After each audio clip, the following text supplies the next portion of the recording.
So, when it comes to anime discussions, there is always this one show I never mention. I act like it never happened, as if it was all just a dream.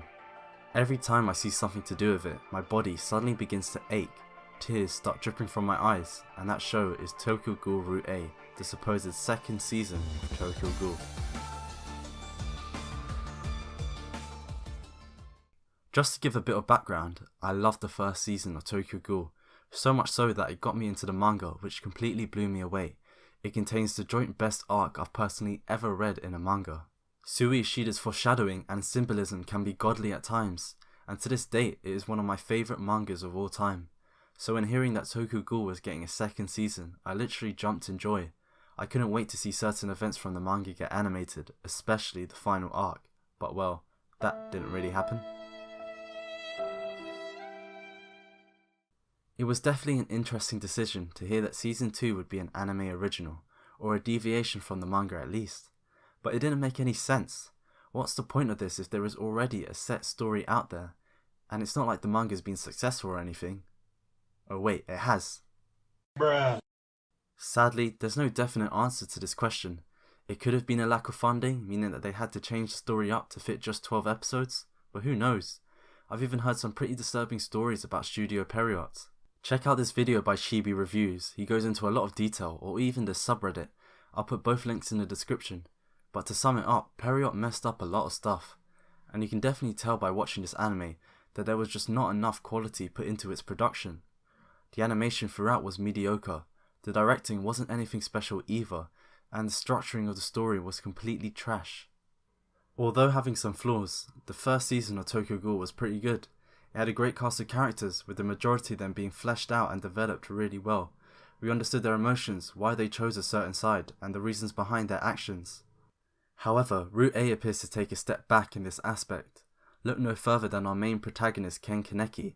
In Season 1 we see Kaneki go through so many emotions: despair, courage, and happiness. But in Route A he seems lifeless, cold and ambiguous.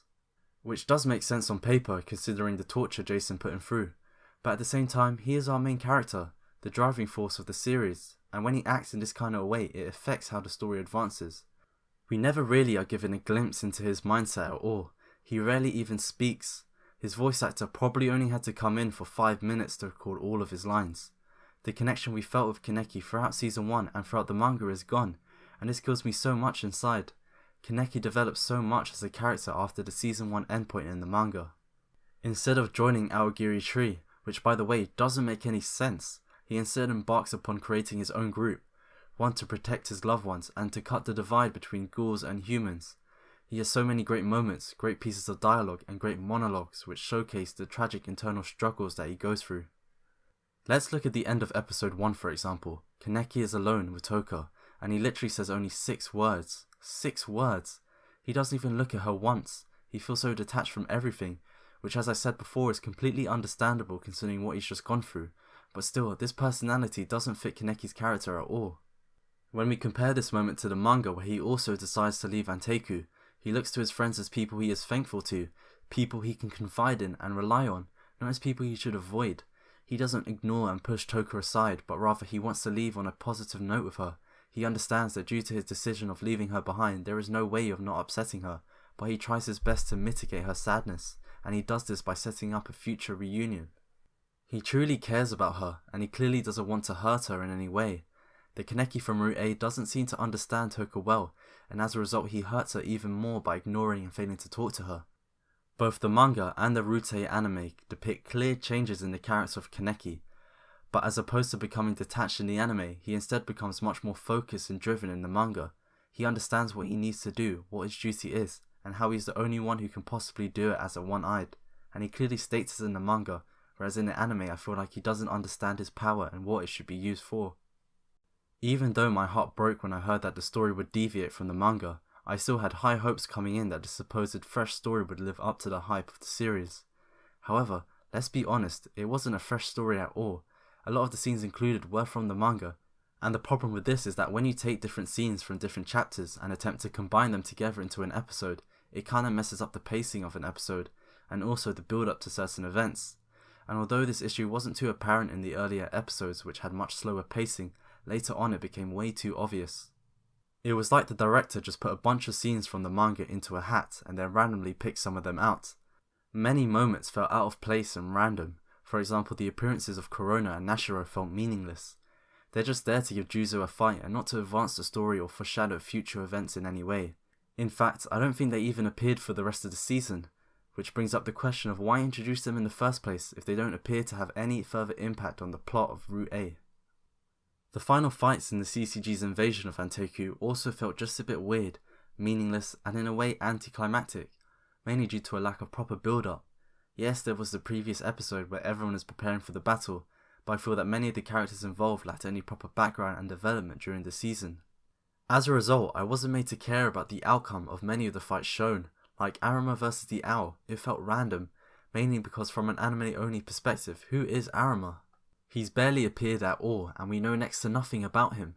You'd think it would make sense to give just a little bit more background to one of the most OP characters in the show. There was a scene at the start of episode 2 about him, but it was way too short and forgettable. When Arima showed up, I was hyped, but mainly because I knew what the hell this dude was capable of from the manga. He is the Reaper. Everywhere he goes, death follows him, and that's all I'm going to say about him. However, from what I've seen, many anime-only watchers were left confused at how he was able to cause so much damage, which is mainly since they don't know his background or history. It's simple things like this in the show's writing which have helped to develop and enhance our understanding of his ambiguous character. Considering the show's time constraints, instead of introducing say Corona and Nashiro, whose appearances were meaningless, Perriot could have definitely instead given this time to develop characters such as Arima, who in the Route A storyline appear to have a much bigger role to play. Another problem I have with the Route A anime is that it tries to be way too emotional and tragic, more emotional and tragic than the actual events occurring on screen, and this is done mainly through the playing of soundtracks which the anime is far too reliant upon. The show has some seriously great and legendary voice actors in its cast. Like seriously, most of them have played iconic characters who have almost reached this iconic status due to how well these seiyus have voiced them. However, in this anime, with the exception of probably Tsukishima's seiyu, you don't really sense the greatness in any of these voice actors. They aren't given the opportunity to shine, as Perriot instead favour overplaying soundtracks over montages without any dialogue to impact our emotions, as opposed to allowing these brilliant voice actors to impact us directly through the characters. And this is pretty much summed up in the final scene of episode 12 where Kaneki is walking with Hide's body. An acoustic version of everyone's favourite opening begins playing. It lasts for around 4.5 minutes, and while I love this song, it felt out of place with the imagery on the screen. The song in this moment signifies conclusion, but the imagery on the screen is very inconclusive. Juzo, for example, is seen speechless and distraught over what happened to Shinohara, but this moment only lasts for 8 seconds. What does an 8-second clip do for his character? The answer is nothing much. It doesn't allow us to see how he responds to what happened. Does he find a resolution? Does he find peace within himself? Who knows? We don't even know what's going to happen to Shinohara. Akira is also shown for a few seconds crying over Amon. But again, what does showing a 4 seconds clip of her crying achieve? Does this develop her character in any way? We don't get any of her thoughts at all. These are all pointless, forgettable scenes. And don't even get me started on whose idea it was to show Kaneki walking for 5 minutes. Let alone Toka running non-stop for the last 3 episodes. I honestly felt nothing from the Kaneki walking scene. He's been so detached from us as an audience throughout the series. And I don't even blame you if you don't even remember who Hide is. He's been barely developed throughout the season. And so yeah, I just didn't really care at all about these events in the final episodes. And overall, there are a lot of things I wish happened differently in this anime. And by a lot, I mean a lot. And hopefully, and I say this very optimistically, we one day get a reboot of this anime. It would mean a lot to so many people around the world. Just think, 103 bones, all the lab scenes, and V14 animated. Holy crap. And so yeah, hope you liked that video. If you enjoyed it, please leave a like and subscribe. And also comment down below and tell me what you thought of the Route A anime, and let me know if you also read the manga or you're just anime only. And if you are an anime only watcher, then why not get into the manga? It's pretty freaking good. And so yeah, I'll see you next Wednesday guys, see ya.